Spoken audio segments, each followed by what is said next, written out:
The idea of instant detachment sounds really appealing when you're going through a negative experience in your life. But what if I told you that reaching this state of detachment was actually one of the key elements to getting into the state of recognizing your true self? In this video, what I want to talk about first are the energy centers in the body. Then I'm going to talk about the two choices that we ever really have to make in life and how making a different choice is going to create a very different outcome. And lastly, I'll give you the technique that you can use to get into this state of instant detachment. But before I begin, if at any point you find that this information is helpful, then please like and subscribe so more people have access to this video. The lower energy centers. When we're identifying as a body and a mind, then our consciousness becomes body-mind identified, which is ego consciousness. When you're feeling the feelings of anxiety, nervousness, worry, fear, then what's happening is that you are living, your consciousness, your awareness of being is living in those lower three energy centers, which means that you are in survival mode. You're always in a state of fear.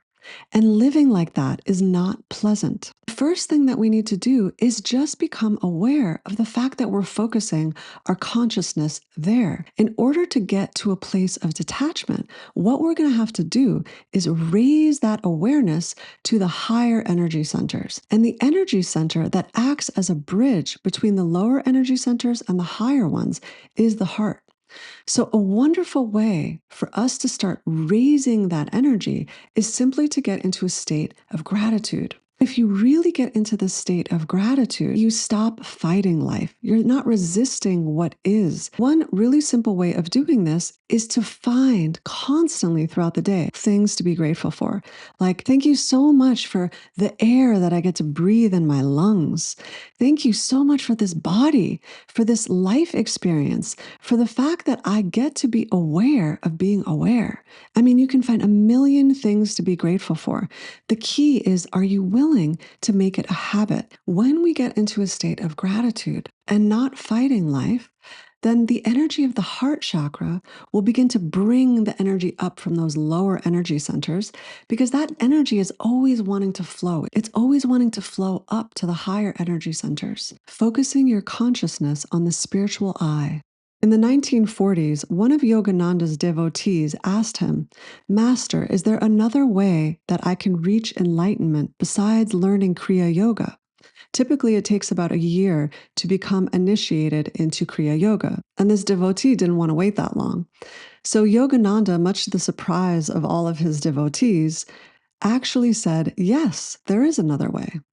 And that way was that you could simply place your awareness here in the third eye or the spiritual eye or the Christ consciousness center. And if you could actually keep your awareness at this Christ consciousness center all the time, then Yogananda said that you would be able to reach enlightenment. Now, of course, that's easier said than done. If we're not able to do this all the time, we can at least do it some of the time. When you place your awareness here at the Christ Consciousness Center, then what begins to happen is that you sit in that seat of true self. And that is a powerful seat to be sitting in. And it's really the seat that we always need to be sitting in if we want to feel what it is that we really are. The only two choices in life. I want to talk about samskaras. It's a yogic word. In Sanskrit, it means impression. And it's the equivalent of our Western word for wound. And the way that these samskaras are created are by our resistance to an experience, or our clinging to an experience, if it's a good one. If we have a negative experience and we resist it, we fight it, we don't like it, we don't want to deal with it, we suppress it or repress it, whatever mode we go about using to resist the experience that's negative, when we do that, we create what's called a samskara. We take this impression, and that impression becomes tethered to us. It becomes bound, and it becomes this fixed energy loop that goes around in a circle over and over and over again until it resurfaces at a later time when it's hit by another impression or another experience that happens to us in life that hits that wound. Now, this also happens when we have a positive experience. When we experience something that we like and we cling to it, right? In Buddhism, they talk about clinging. When we cling to that experience because we like it so much, then we're also tethering that impression to us. It becomes a blockage. The reason why these energies are getting blocked inside of us is because we're resisting the various experiences that we're having in life, whether they be good or bad. We're not allowing that energy that's coming through, that's getting received, to actually fully pass through us. If it's a good experience, we cling to it, and so that tethers it to us. Or if it's a bad experience, we resist it and we hold on to it through our mere resistance of it. In short, what's happening is that we're storing these experiences inside of us. The more we store these energies, whether they be good or bad, we're actually blocking this incredible flow of energy that's inside of us, that's always trying to flow upward. Now, this energy flow is happening in the spinal column. This is why Yogananda calls it the spinal pathway to the infinite. Because if that energy were actually allowed to flow from the Kundalini, from the base chakra, all the way up to the lotus, to the very crown chakra, then that energy would flow freely and we would experience these feelings of ecstasy, of bliss, of God communion. But because we're storing all of these energy impressions inside of us, we block that energy that's trying to always create this upward flow. Now, the really important point that I want to make that is so enlightening, at least to me, is that there are really two choices that we have in terms of the approach that we get to take in life. The first approach is to live in that survival mode that I described earlier, is to allow these wounds or these samskaras, these energy blockages within us, to run our life so that we become a slave to them. When we've become a slave to our wounds or our samskaras, we approach life in a very specific way.